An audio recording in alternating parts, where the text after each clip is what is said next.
Look how this one bends. So we need to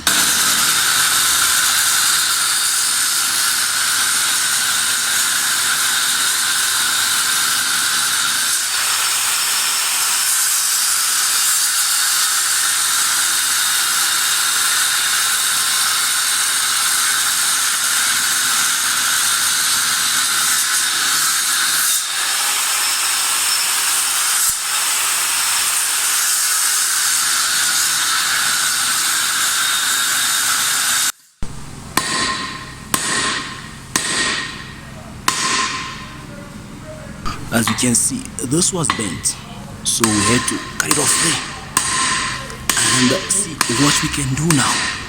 Right, we use that grinder over there.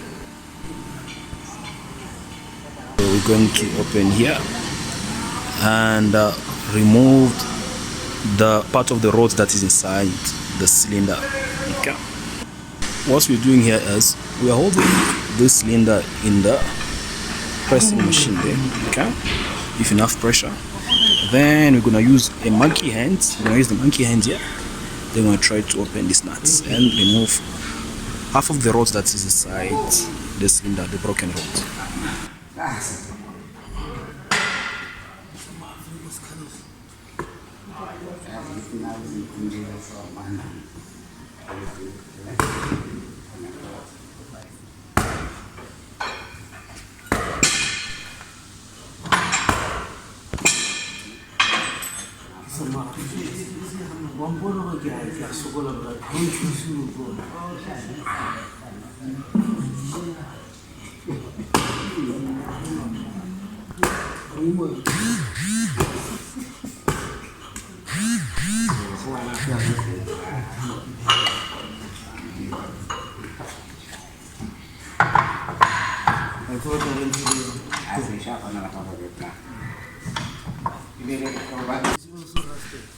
The rod is removed. Now we're gonna have to buy a new rod to go inside there. Okay. So now the cylinder will be good as new and good to go. Can you see this? This is beautiful, isn't it? Land boring machine.